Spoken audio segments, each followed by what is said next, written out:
importante colocar, pessoal, que essa campanha ela surgiu a partir de um movimento feito pela Associação Brasileira de Psiquiatria, pela CVV e pelo Conselho Federal de Medicina, ainda no ano 2015, e tomou-se uma projeção no cenário nacional bastante importante. Temos dito que, cada vez mais, temos que estar atento à agenda e ao cenário da saúde pública no contexto brasileiro, e hoje o suicídio é uma das principais demandas de saúde pública. Pode passar, por gentileza. Bom, qual é a dimensão atual do suicídio? Para se ter uma ideia, mais de 800 mil pessoas por ano morrem por tentativa de suicídio. Hoje, no cenário mundial, ela é a segunda maior causa de morte de jovens dos 15 aos 29 anos de idade. Estima-se que cerca de 11 mil pessoas tirem as suas vidas por ano. As causas externas, violências, acidentes, hoje no cenário brasileiro, é a quarta maior causa de morte da população em geral.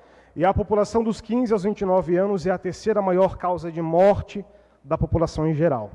E nós talvez precisamos rever como é que está a nossa agenda programática no contexto da saúde pública brasileira. Pode passar, por gentileza. A taxa de mortalidade entre os homens é 3,6% maior das pessoas que morrem por suicídio. Estima-se que pelo menos 79% são homens. A região sul, onde nós moramos, ela, embora conte apenas com 14% do território nacional, tem uma estimativa de casos de suicídio, uma prevalência no total de 23% do número absoluto em todo o contexto brasileiro. Em Santa Catarina, em 2015, nós éramos o segundo estado da federação em casos de suicídio. No ano passado, houveram 2.990 situações de suicídio, dos quais 603 chegaram a óbito. Então, acho que a principal questão do debate, que é preciso ser rediscutida na sociedade, e aí essa casa, como uma voz do povo, sem dúvida nenhuma, potencializa essa discussão, afinal de contas, então, o que é o suicídio? Bom, em geral, falamos muito sobre como as pessoas vivem, o que elas fazem, como se relacionam, como se comportam, mas se o assunto for como as pessoas estão morrendo, plena, tal como aqui nesse recinto, um silêncio coletivo, mal-estar, que nos afaga lá no íntimo. Isso porque temos nos silenciado sobre como as pessoas estão morrendo, acreditando que, sepultando essa discussão, estamos impedindo as pessoas de promoverem violência contra si. Veja, em alguma medida, é como se a vida alheia, de fato, só se tornasse algo alheio quando deixa de ser uma vida. No entanto, não podemos nos silenciar diante disso. O suicídio é uma questão de saúde pública, e a saúde pública, por sua vez, é uma questão de todos.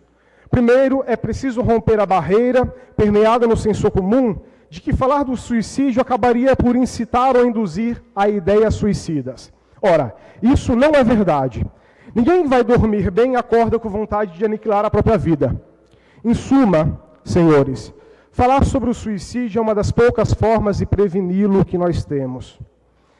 Logo, se as estimativas da OMS, como a gente viu no vídeo de demonstração, apontam que 90% dos casos de suicídio são preveníveis, se quase não falamos de suicídio, quase não estamos prevenindo. Mas falar sobre suicídio é importante para que a gente saiba do que está falando ou assume um risco iminente de divagar sobre algo desconhecido e acarretar ainda mais prejuízos.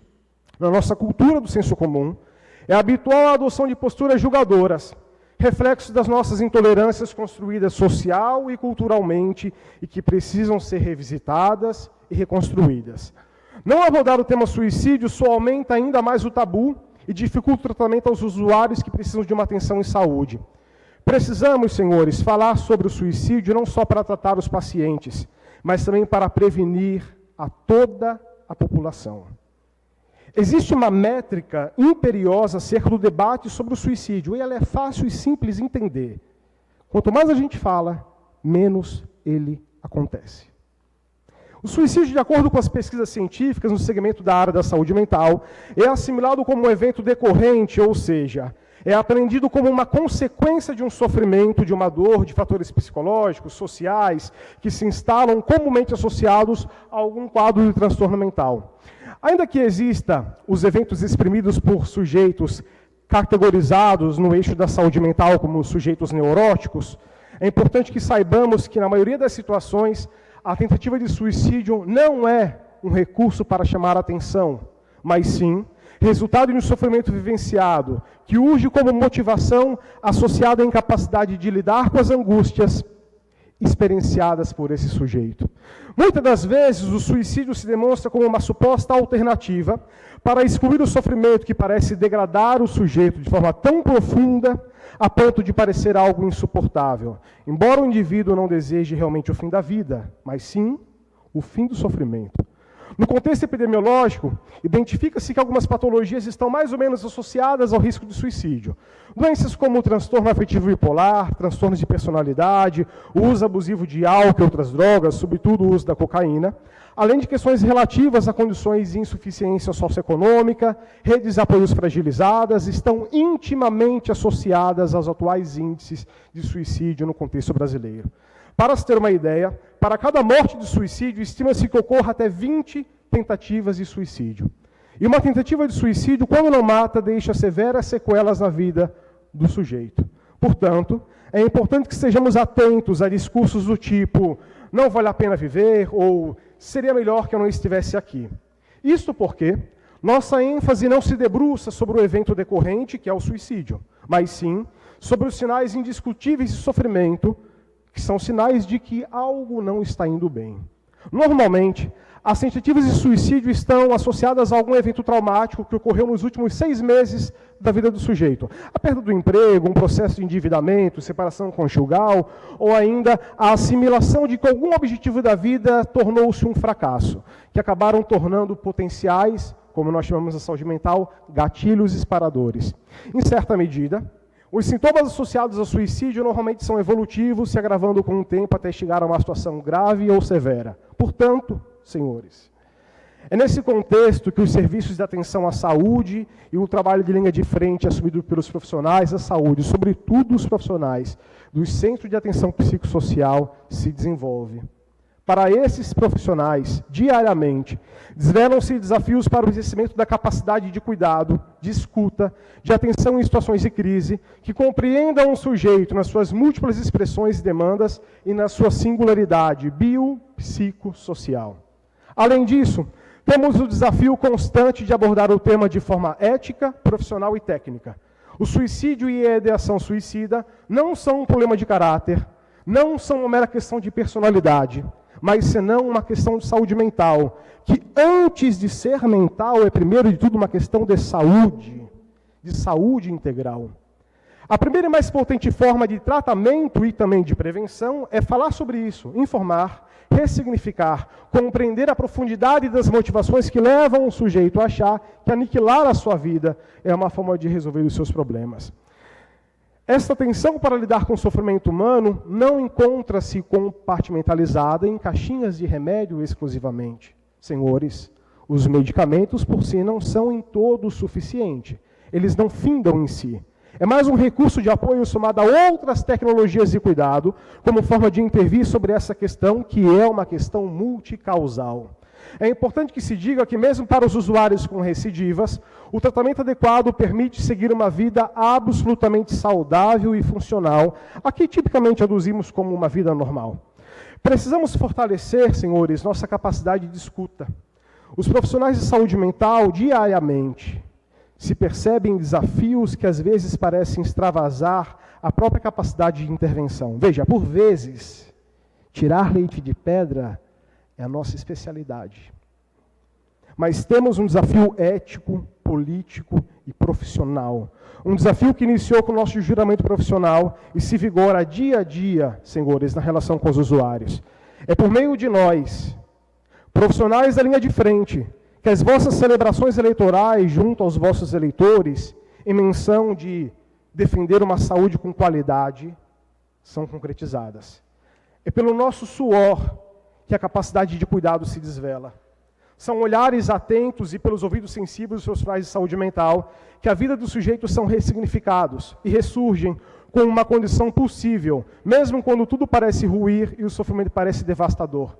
O sofrimento humano é muito particular, de forma que não podemos generalizar ou rotular, mas como diria Caetano, cada um bem sabe a dor e a delícia de ser o que é. Então, atuamos para que seja possível resgatar o que existe de mais vivo em cada sujeito. É preciso conscientizar a população quando esses precisarem de ajuda. Silenciar sobre o suicídio só aumenta as questões relacionadas a esse mau entendimento de que é covardia, de que as pessoas, na verdade, não sabem lidar com aquilo que parece, para alguns, absolutamente insuportável. Senhores, vossas excelências, o suicídio não tem nada a ver com covardia, mas sim com o sofrimento humano e doença. Doença e sofrimento, senhores, a gente trata. Sofrimento a gente não lateraliza, mas enfrenta e ressignifica. Falar sobre o suicídio é disseminar, antes de tudo, que há um tratamento para essa dor e para os sofrimentos experimentados. O usuário precisa enxergar que ele não precisa tomar uma decisão de tirar a vida para aliviar o sofrimento e que há meios de tratar e meios de cuidar. E é por isso que não somos profissionais da ponta, somos profissionais do meio. Do meio porque compreendemos o compromisso político que honramos com essa casa. No meio porque estamos no movimento dos territórios. No meio porque mesmo com a linha de frente prestando assistência, também estamos fazendo gestão. Portanto, somos profissionais do meio. No meio porque não podemos estar polarizados, distanciados, despreocupados com os processos gerenciais, tanto quanto os gestores precisam estar no meio, preocupados com os processos de assistência direta. É por isso que, também por essa razão, a campanha nacional do Setembro Amarelo tem como lema falar é a melhor solução, mas também é a melhor prevenção, também é a melhor estratégia, também é o melhor recurso, não só para prevenir o suicídio, mas também para cuidar de quem precisa ser cuidado. E todos nós precisamos de cuidados. Por essa razão, que em representação à secretária, a senhora Ana Paula, a secretária Alessandra, bem como a superintendente, a senhora Rosângela, e a coordenadora de saúde mental, a senhora Magda, que temos o prazer de trazer esse tema para essa bancada e convidá-los para o evento de prevenção ao suicídio, que será realizado na próxima sexta-feira, dia 29 de setembro, na Praça 7 de Setembro deste município, no período das 9 às 15 horas. Porque, repito, falar é a melhor solução, prevenção e tratamento. Muito obrigado.